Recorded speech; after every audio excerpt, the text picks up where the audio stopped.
Classification of matter. The universe is made up of about 114 elements. Yeah. 92 of those are naturally occurring. Yeah. Does that mean the rest of them are all synthetically made? Yeah, I think so. Synthetically. Man-made? Man-made. Matter comes in a variety of flavors.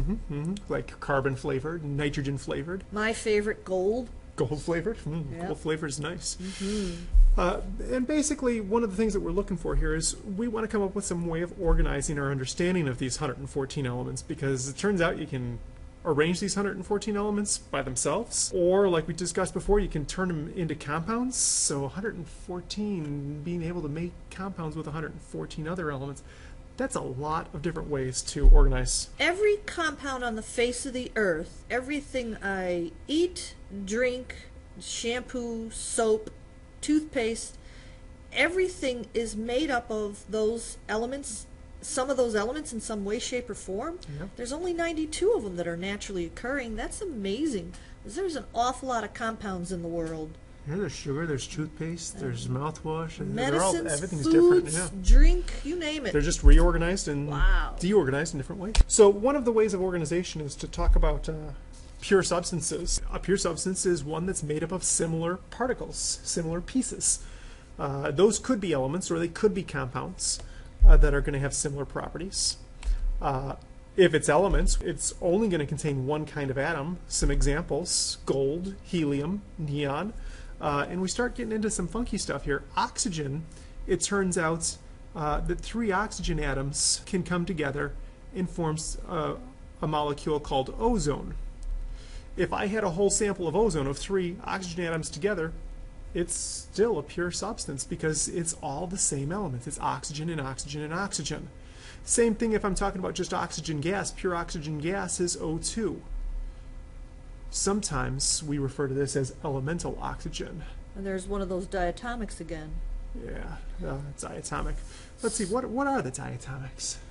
I call it the hell no halogens. Hydrogen gas, nitrogen gas, oxygen gas. Then you got the halides: fluorine, chlorine, and they're all gases. And then you got bromine, which is a liquid. And then you got iodine, which is actually a solid. And these are all diatomics. These are all called diatomics because they are elemental, and there's 2 atoms, 2 like atoms bonded together. And let's see, there's 1, 2, 3, 4, 5, 6. There's 7 of these diatomics, so we got to memorize 7 of them. Yep. Do you think the periodic table can help us out?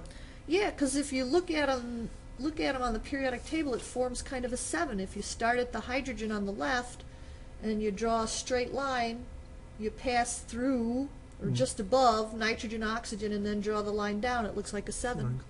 Yeah, Otherwise, I like to say hell no halogens, because I can swear for the only time in class. Hell no halogens. There you go. All right. All right.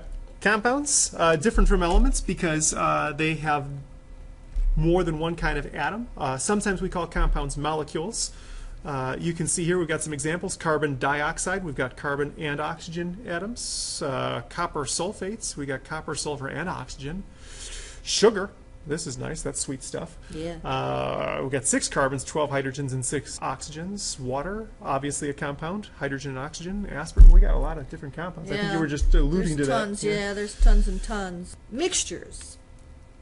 Mixtures can be made up of more than one pure substance. So a mixture is literally you have oxygen and nitrogen in the same container.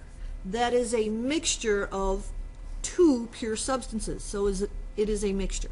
Mixtures can be separated via physical properties. Okay, so Right, there are 2 types of mixtures: heterogeneous and homogeneous. Heterogeneous means different.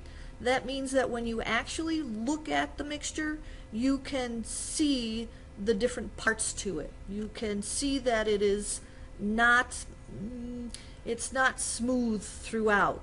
so maybe like a bowl of M&Ms. Bowl of M&Ms, my particular favorite. Granola is a good example where you can see the parts. You can see the different parts. Especially like nutty cranberry maple granola. Nutty cranberry maple granola. All right. Pulpy orange juice, Rocky Road ice cream, Yep. M&Ms. M&Ms, yep. A homogeneous mixture is that it appears consistent throughout the entire container. If you were to take a piece of that sample from each part of the container, it's going to have the exact same consistency. It's going to be exactly the same. 14 karat gold, iced tea, the room you're sitting in, the air in the room you're sitting in. If you were to take a sample of the air from the back of the room and the front of the room, it will be identical. Mm-hmm. So we mentioned that mixtures can be separated through physical means. This is one method of separating. It's called distillation. You're just doing phase changes, which is a physical process. You heat up a substance, get it to evaporate, and then get it to cool down. What we can do here is we can separate two substances that have different boiling points. Maybe like we've got alcohol and water mixed together here. Alcohol boils at a much lower temperature than water, so it'll all boil off first. It'll come down this tube, it'll get cooled by the cold water that's in this condenser part, and it'll turn back into a liquid and fall into this flask here. So this flask should be pure alcohol. Right, and the other flask will be the water. That'll have whatever's left over, the water. Yeah. Okay. Distillation is used a lot in organic chemistry. Filtration, this is a nice simple way of separating a really chunky mixture.